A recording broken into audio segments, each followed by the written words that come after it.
just a little reflection on some of the texts we've been looking at from Matthew 5. For those of you who weren't around for the Sunday, we started the Matthew 5 through 7 series in the Sermon on the Mount. I just want to give you a few ideas of what we've been dealing with and get you caught up a little bit. So we're talking about the Sermon on the Mount. The first line there in the text is not Jesus speaking, it's Matthew giving us some sense of setting and context. And he says, seeing the crowds, he, meaning Jesus, went up on the mountain. And when he sat down, his disciples came to him. Now, what precedes this is important to pay attention to. In chapter 4, verse 23 through the end of the chapter, it reads, and he went through all of Galilee, teaching in their synagogues and proclaiming the gospel of the kingdom, and healing every disease, every affliction among the people. So his fame spread throughout Syria, and they brought him all the sick, those afflicted by various diseases and pains, those oppressed by demons, those having seizures and paralytics, and he healed them. And great crowds followed him from Galilee and from the Decapolis and from Jerusalem and Judea and from beyond the Jordan. These are the crowds that Jesus sees there in the first verse of chapter 5. So we have people coming from Judea, which is primarily a Jewish population. We have people from Syria that is not primarily Jewish, but primarily Gentile. We have people from the Decapolis, who is primarily Greek. And this mixed group of people is following Jesus. There's a certain similarity here to the Exodus from Egypt. And I will argue that Matthew 5, 6, and 7 function as a document that helps the church to be formed, much like Leviticus helped to form the people of Israel. Now, we don't have to think about it, but even in the text of Leviticus itself, there's indication that all the people there are not necessarily descendants of Abraham, but they're Egyptians who have come with them. Some are married into the family, and others may just be along. It's a mixed group of Jews and Gentiles, but now we are set with the task of forming a people. Now remember, Abraham's descendants have been in Egypt for over 400 years. They have been thoroughly acculturated. They may still speak Hebrew, but they're probably speaking Egyptian as well. They've been exposed to the Egyptian culture and gods and the practices. They've been there for 400 years. They were there longer than the United States has been a country. Just let that sink in for a minute. They needed to be formed as a people. We also have this thing going on in the New Testament with Jews and Gentiles becoming a people, one nation, a holy nation, a people of God. In the Greek text, it's the word ethnos. It's often used there. And that's where we get our word ethnic, ethnicity. We're forming a new people group in the church. So Jesus goes up onto the mountain, seeing the crowds. They come with him. Now, the mountain's an important thing. This is a place where people have met with God.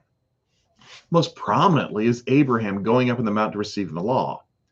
But the big difference is that when Moses went up, he went by himself. And then he brought the law back down to the people. Here is Jesus bringing the crowds up, welcoming them into the kingdom. Now, that may sound like a strange thing to say here, and that's not typically the way we look at Matthew 5:1. But when we look back at Matthew 4, in this mixed group of Jews and Gentiles following Jesus, we now see what's going on. The crowds who've been healed, they've had demons cast out, they've had oppression taken care of. They are a renewed people, but they have no binding element to them. They haven't been shaped as a people. They've been freed much like Israel was freed, but they don't know who they are. So Jesus begins to teach them. And the very first thing he does is speaks a series of blessed statements. And throughout most of my life, I've heard these talked about as goals to be achieved.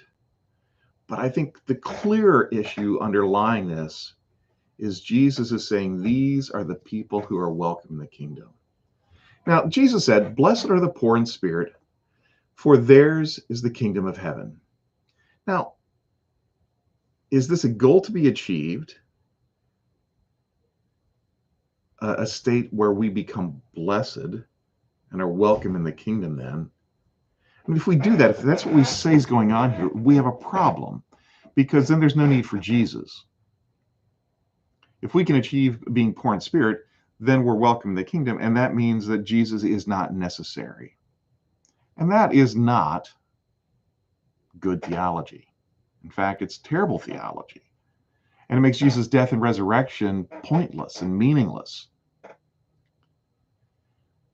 But what happens if this is a list of people who are welcome in the kingdom? Who are the poor in spirit?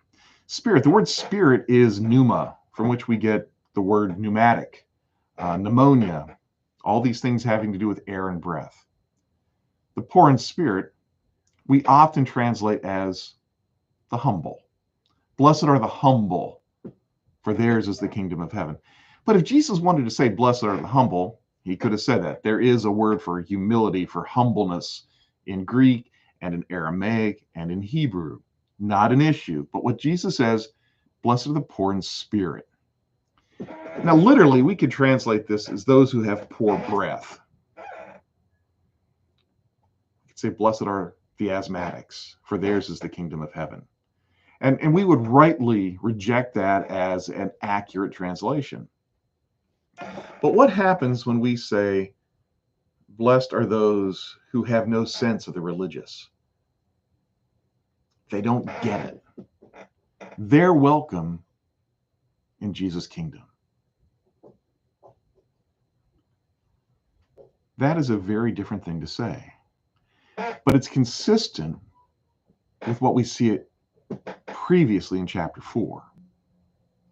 All these crowds coming to Jesus and being welcomed. He now brings them up on the mountain and says, you're welcome in my kingdom. Blessed are those who mourn, for they shall be comforted. There's a lot of reasons people mourn. Some are mourning because of the loss of a loved one. Is the loss of a loved one sufficient reason to say that they will be welcome in the kingdom? Well, maybe that's a really good reason. But along with that, what about those who are mourning because of the situation of the world? What about those who are mourning because they see oppression and people being hurt? What about those who are mourning because of heartbreak and loss and pain? In the kingdom of Christ, the kingdom of the heavens, there's comfort for them. Blessed are the meek, those who are beaten, those who are abused, those who are pushed to the sidelines, those who never seem to have the opportunity to hold on to the moment, to be in the spotlight, sometimes because they don't want to, sometimes because they're afraid, for whatever the reason. In the kingdom, they become strong. Blessed are those who hunger and thirst for righteousness. There's always somebody crusading for justice. And no matter what they accomplish, it's never enough. We outlawed slavery a long time ago, but we're still dealing with racism.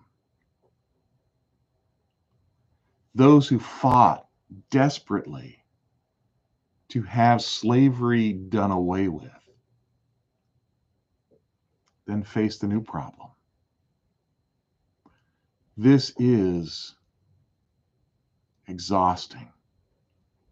And no matter what happens, they never see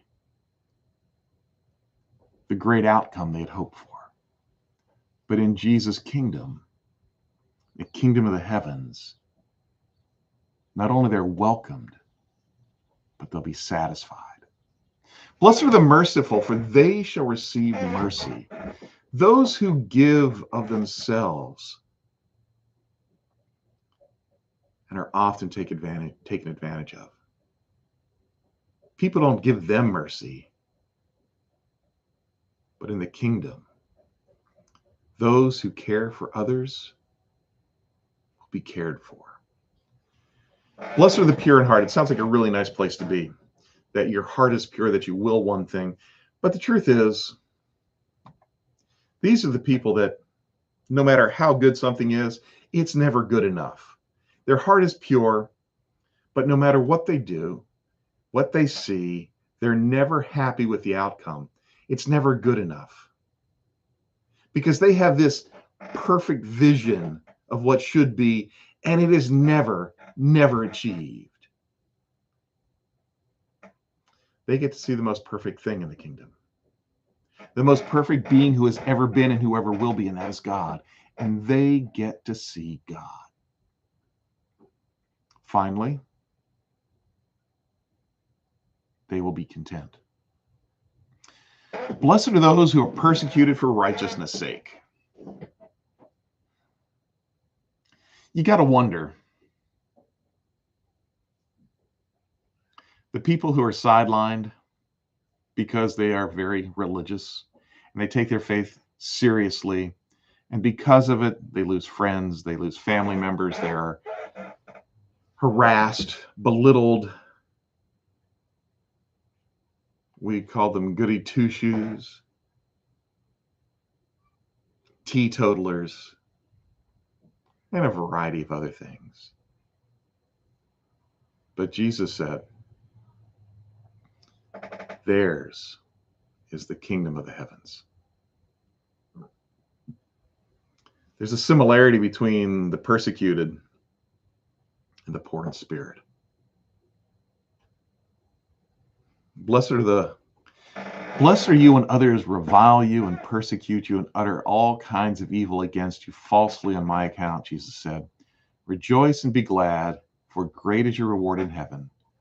For so they persecuted the prophets who were before you.